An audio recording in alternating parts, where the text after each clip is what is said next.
जय हिंद, वंदे मातरम। दोस्तों, अगर आप BA BSc BCom 5th semester के विद्यार्थी हैं और analytic ability and digital awareness की क्लास आप ढूंढ रहे थे, रीजनिंग में आपको प्रॉब्लम हो रही है, बहुत सारे ऐसे बच्चे होते हैं रीजनिंग में दिक्कत होती है, तो आज हमने इसमें टॉपिक वाइज रीजनिंग को डिस्कस किया है। हर टॉपिक से रिलेटेड एक या दो क्वेश्चन को हमने आपके लिए डिस्कस किया है। उम्मीद करेंगे कि हम सब कुछ आपको समझा पाएं, एक एक बात आपके माइंड में फिट भी कर पाएं। चलेंगे तो स्टार्ट करते हैं क्लास को बिना टाइम वेस्ट किए हुए। बात करेंगे पहले टॉपिक अल्फाबेट टेस्ट की, यानी कि वर्णमाला परीक्षण से रिलेटेड जितने भी प्रश्न है जरा सा डिस्कस हम कर लेते हैं।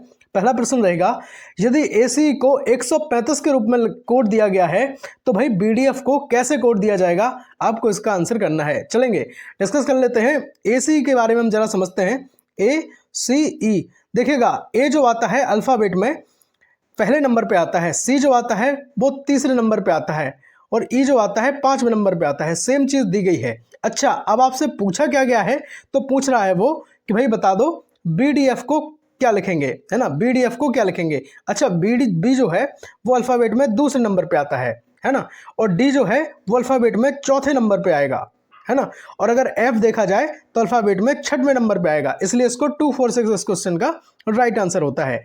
उम्मीद करता हूं समझ में आ गया होगा। अगर नहीं समझ पाए हैं तो यहां पे देखते हैं। देखिएगा ए जो है पहले नंबर पे, सी तीसरे नंबर पे, ई जो है 5वें नंबर पे आएगा। इसी तरह से अगर हम ए सी को बनाए तो 1 3 5 बनता है। ये हमें दिया गया है पेपर में, है ना, क्वेश्चन में ये दिया गया है। अब हमसे पूछा गया है भाई बीडीएफ बता दो। क्या पूछा है? बीडीएफ बता दो। तो बी जो है वो दूसरे नंबर पे आता है, डी चौथे नंबर पे आता है, एफ 6वें नंबर पे आता है। इसी तरह से बीडीएफ जो है 246 बन जाएगा। कितना बनेगा? 246। बहुत बढ़िया, बहुत बेहतरीन। उम्मीद करता हूं कि ये क्वेश्चन आपके माइंड में फिट हो गया होगा मेरे भाई। चलेंगे बात करते हैं प्रश्न नंबर 2 की, जो आपकी डिस्प्ले पर रहेगा। देखेंगे, अगर G 7 है और H जो है वो 8 है, ध्यान रखना क्वेश्चन अच्छे से समझना पड़ेगा आपको। अगर प्रश्न नहीं समझेंगे तो दिक्कत हो जाएगी फिर बाद में, ठीक है। G 7 है, H 8 है, तो जंप का योगफल क्या होगा? देखेंगे जरा, देखिएगा जे जो है वो 10 होता है ना, जे अल्फाबेट में 10 नंबर पे आता है, यू जो है वो 21 नंबर पे आता है, एम जो है 13 पे आता है, पी 16 पे आता है। तो इसी तरह से अगर हम इनका सबका योग निकाल लें, 10 का, 21 का, 13 का और 16 का, देखेंगे तो ये आएगा आपका 55। कितना आएगा? 55। तो इस क्वेश्चन का राइट आंसर हो जाएगा ऑप्शन नंबर सी, 55 इस क्वेश्चन का राइट आंसर है। उम्मीद करता हूं समझ में आया होगा। अगर नहीं आया होगा तो भाई बहुत अच्छे से समझ लो एक बार। देखो, ये पूरा अल्फाबेट में दिया गया है। जी 7वें नंबर पे आता है, एच 8वें नंबर पे आता है। तो इसी तरीके से हमने इसको समझा कि भाई जंप जो पूछ रहा है वो प्लेस वैल्यू के आधार पे ही हमसे पूछा जा रहा है, इसलिए हमने सबकी प्लेस वैल्यू रखी। जे की प्लेस वैल्यू रख ली हमने कि 10 होती है ना, यू की 21 होती है, एम की 13 होती है, पी की 16 होती है। देखिएगा, हमें सबकी प्लेस वैल्यू याद रखनी पड़ेगी, जितने भी अल्फाबेट हैं। याद करने का एक सिंपल सा तरीका मेरे पास है, मैं आपको बता देता हूं। बाकी आप जिस भी तरीके से याद करते हैं, याद जरूर करना है। एजॉटी हम लिख रहे हैं यहाँ पे, क्या लिख रहे हैं? एजॉटी। ई जो प्लेस वैल्यू होती है वो होती है इसकी 5। अच्छा, जे की प्लेस वैल्यू होती है 10, ओ की होती है 15, और इसकी होती है 20, और इसकी होती है भाई 25। कितनी होती है? 25। तो 5 10 15 20 25। सिंपल सा हम याद रखेंगे। ई 5 पे है, जे 10 पे है, ओ कितने पे है? 15 पे है, और टी कितने पे है? तो आप कहेंगे 20 पे है, वाई कितने पे है? तो आप कहेंगे 25 पे है। अब इसी के अकॉर्डिंग, अच्छा जैसे हमें जेड पता करना है तो कितने पे हो जाएगा? 25 और 1, तो कहेंगे 26 पे हो जाएगा। अच्छा, एफ पता करना है तो ई के बाद एफ आता है, तो हम देख लेंगे 6 नंबर पे हो जाएगा। सो इसी तरीके से आप इन चीज़ों को एनालाइज कर सकते हैं भाई। अब बात करेंगे दूसरे टॉपिक की, जिसका नाम है भाई एनालॉजी, है ना। समानता पर जितने भी आधारित प्रश्न हो सकते हैं, कोशिश कर रहा हूं कि चीज़ें हो जाएं। बाकी अल्फाबेट में आपको क्रम जरूर याद कर लेना है। ध्यान रखना भाई, अगर क्रम याद नहीं रहेगा कि ए कितने नंबर पे है, बी कितने नंबर पे है, तो दिक्कत होगी। चलेंगे भाई, देखिएगा इसमें हम जरा समझते हैं नदी, जल और दीपक। अब आपसे पूछा गया है कि नदी और जल, और फिर आपसे पूछा है कि दीपक, है ना, यानी कि तेल देता है, बाती देता है, प्रकाश देता है, अग्नि देता है। तो भाई नदी जो है, नदी से हमें जल मिलता है ना। तो दीपक से क्या मिलेगा? दीपक से तेल मिलेगा क्या? तो आप कहेंगे नहीं। अच्छा, दीपक से बाती मिलेगी? तो आप कहेंगे बाती होती है पर मिलेगी थोड़ी ना। अच्छा, प्रकाश मिलता है? मिल सकता है। अग्नि मिलती है? कतई नहीं मिलती है ना। अच्छा, अग्नि मिलती है, लेकिन उसका अर्थ ये नहीं है कि भाई वो किसी को जलाने के लिए अग्नि होती है। एक्चुअल हमें जो दीपक को हम जलाते हैं, क्यों करते हैं भाई? प्रकाश के लिए दीपक का उपयोग होता है, प्रयोग होता है ना। देखिएगा, स्पष्टीकरण में जरा समझते हैं कि नदी से जो जल मिलता है और दीपक से क्या मिलता है, तो आप कहेंगे सर प्रकाश हमें दीपक से मिलता है। बात करेंगे प्रश्न नंबर 5 की, जिसमें हम गणितीय तर्क को समझते हैं। प्रश्न है, यदि 2 और 3 से 8 बनता है, 3 और 4 से 15 बनता है और 4 और 5 से 24 बनता है, तो आपसे पूछा गया है कि भाई बताओ 5 और 6 से क्या बनेगा, है ना। 5 और 6 से क्या बनेगा, हम जरा समझते हैं। इसमें एक सिंपल सा लॉजिक यूज हुआ है। वो लॉजिक है ए का मल्टीप्लाई करेंगे बी के साथ, और जो आएगा, है ना, जो आएगा उसमें ए को ही जोड़ देंगे। अच्छा समझो, ए बराबर यहाँ पे मानते हैं पहली संख्या, और बी बराबर हम यहाँ पे डिस्कस कर लेते हैं, मान लेते हैं दूसरी संख्या। ठीक है, इतनी बात आप समझ लो। अच्छा, पहली संख्या क्या है, तो आप कहेंगे सर पहली संख्या है 2, और दूसरी संख्या क्या है, तो आप कहेंगे सर दूसरी संख्या हो जाएगी आपकी 3 हो जाएगी दूसरी संख्या। चलेंगे एक बार समझेंगे। सबसे पहले इस पे हम फोकस करते हैं कि ये 8 बना कैसे है। देखिएगा 2 और 3 का जो मल्टीप्लाई हुआ है वो हुआ है 3 दूनी 6। ठीक है, 6 हो गए। अब हमने कहा था कि ए इसमें जोड़ना है, तो ये कितना है, 2 है, तो इसमें हम अगर 2 को ऐड करते हैं तो ये टोटल हो जाएगा 8। इसी तरीके से ये 8 बना है। अब आप करेंगे दूसरे पे अप्लाई इसको, तो देखिएगा 3 और 4 का मल्टीप्लाई, तो आप कहेंगे 4 3 12 होगा है, और आगे कितना है 3, तो आप इसको जब 3 ऐड करेंगे इसमें तो आपका आएगा कितना, तो आप कहेंगे सर 15 आएगा, तो 15 ही तो ये बना है ना। सेम तरीके से 4 पंचे आप कहेंगे 20 होता है, 4 पंचे कितना होता है 20, और 20 में अगर हम 4 को ऐड करते हैं तो क्या आएगा, तो आप कहेंगे सर यही तो 24 आता है। सेम चीज हम इसमें अप्लाई करेंगे, तो 5 का मल्टी कराएंगे 6 में, तो 5 छक्का, तो आप कहेंगे सर 30 होता है। 30 में 5 को अगर हम ऐड करेंगे तो कितना आएगा, तो आपने कहा सर 35 आएगा, तो 35 इस क्वेश्चन का आंसर हो जाएगा, है ना। तो 35 कहाँ है, तो आप कहेंगे ऑप्शन नंबर बी में है, ये राइट आंसर इस क्वेश्चन का हो जाएगा। उम्मीद करता हूं कि आपको समझ में चीजें आ रही होंगी।